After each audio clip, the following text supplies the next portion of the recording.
whenever they saw that turn, that mass kind of uprising of people saying we don't want corruption, all the neocons and all the money just came pouring in, and they made it possible. They openly supported this kind of revolution. You're listening to The Corbett Report. Hello friends, James Corbett here in Acapulco, Mexico, this time joined by Luke Rudkowski of wearechange.org. I'm sure you all know him by now. And of course, someone who concentrates on a lot of different issues. But as I understand, Luke, one of your main concentrations right now is Ukraine and what's happening there. Why is this so important at this particular moment? I mean, right now, it's pretty much a proxy war between the U.S., EU, NATO, and Russia. There's a big standoff, and there's a lot of key players, and I think it's really important because we're either getting Western propaganda or Eastern propaganda.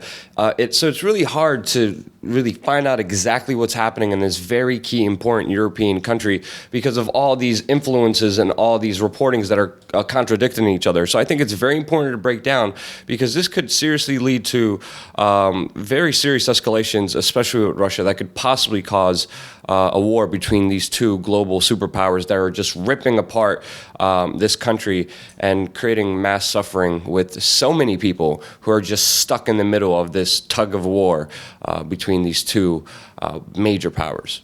Well, let's break down the Western propaganda first, because it's one everyone is subjected to on a daily basis on CNN or what have you, where, of course, everything is framed as, is Putin going to attack? Will Putin invade? What's going to happen with Putin? And, of course, we see a lot of that propaganda, which neglects the Western side of this conflict. Tell us about some of those involvements and engagements that are starting to make this, that have made this entire conflict possible.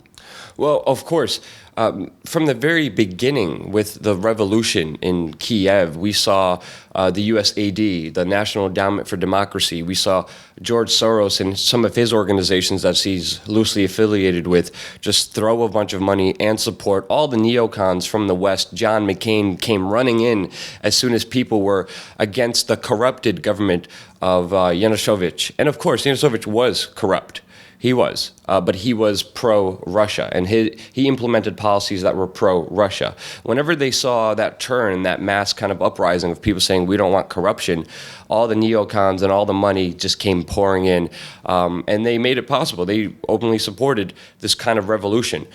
With this revolution, we pretty much came back to another place, but now we have another corrupted individual, Poroshenko, which even according to WikiLeaks documents and those diplomatic cables is a corrupt official. But he's a corrupt official that has ties to the U.S. And of course, that's going to fit in better because they want Ukraine to join the European Union. They want a closer connection with them. Ukraine is very important in so many different geographical aspects, but the main one, not only its vast amounts of farmland, but also its very close proximity to Russia. And if you look at all the bases, all the NATO U.S. bases around Russia, they are littered all over the place. So this would give the U.S. very key strategic locations very close, right on the border with Russia. And there's also a lot of consumer, also financial benefits, whether it's the IMF giving out the crack loans to this country and then rooting and robbing it blind,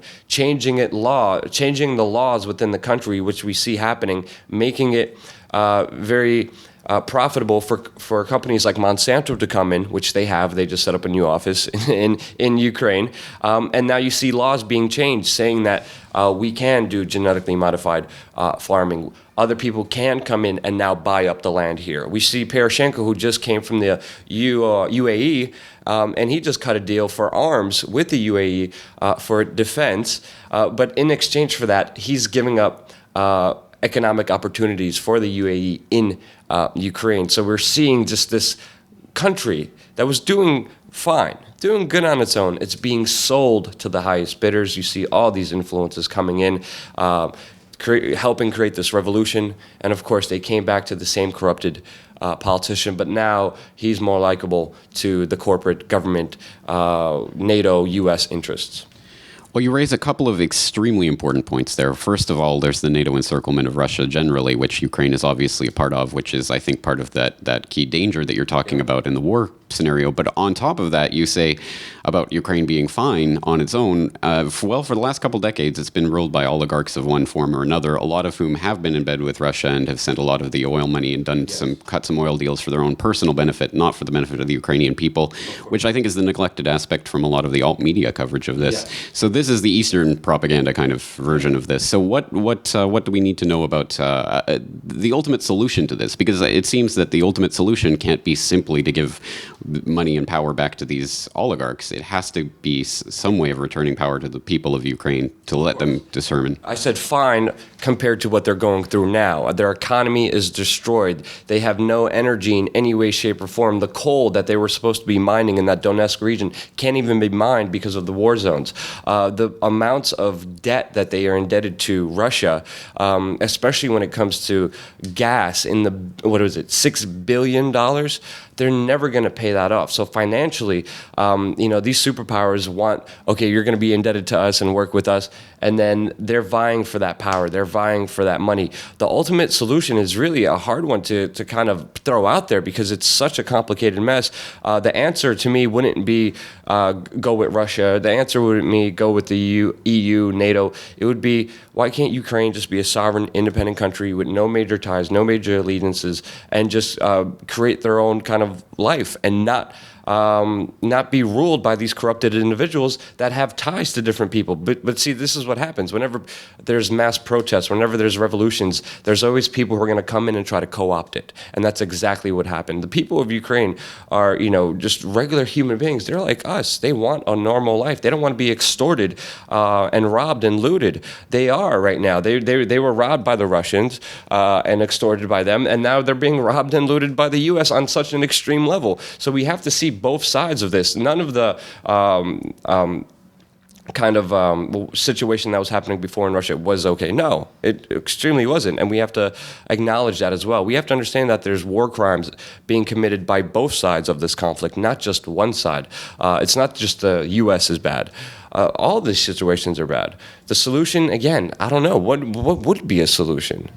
Well, we have the IMF debt slave mastery problem. We have the military buildup problem. All of it from outside interference. I think autonomy has to be the answer, but how do they do that with an economy that's already been destroyed? How do we build that up? Dependent on foreign aid, crack loans, and debt that they're indebted to. So they're in an extremely horrible situation, especially right now with China also coming into play right now, saying that the U.S., a diplomat in China, pretty much just broke it down and in simple terms said the U.S. is pissing off Russia. They should just leave them the hell alone and stop meddling in this whole problem. So with China coming into this play, Ukraine can't be as strong-willed as it has been, especially against the separatists.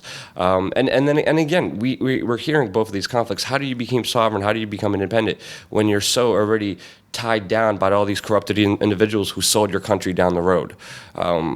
That's an answer. It's like, man, it's not a political solution that's going to solve this. I wish I knew that question, but I wish I knew the solution to this problem, but I don't think anyone does. I think it's so convoluted. I think it's so complicated in just all aspects that there really isn't an answer, and sadly, the people of Ukraine are screwed. We need a fundamental revolution, and one that doesn't involve pitchforks at the White House or the Ukrainian equivalent. So I guess crystal ball time, what's the next big shoe to drop? Is it the debt problem? Is it the military buildup? What's going to happen? Right now, the ceasefire, as of now, is holding. But at the same time, people are still dying in other cities. The buildup, they're moving away the heavy artillery, but there's even people in the United States, there's 2 congressmen who came out saying we need to send more nukes into, the Eastern Europe area. NATO is building up their bases, getting their troops ready all along the Eastern front. Russia, of course, is playing along into the same game, showing their power, showing their might, doing nuclear tests all throughout the region as well. There's a lot of troops, a lot of money coming in from all these sources, and it's just building and building up. And it's holding for now, but anything could break at any single moment. What I see envisioning, we could either have a really horrible situation that could engage in an all-out war between the Western powers and the Eastern powers, or the worst case scenario is Ukraine is screwed, and they are, sadly. Luke Rudowski, for the 3 people in the audience who don't already know, tell us where you can find more of your work. Definitely check out youtube.com/wearechange. I dedicate everything I can to give you all the information and the sources of everything we talk about in almost every video that we do, and also just creative stuff. So just check out the YouTube channel. Luke, nice to finally meet you. Thank you for your time.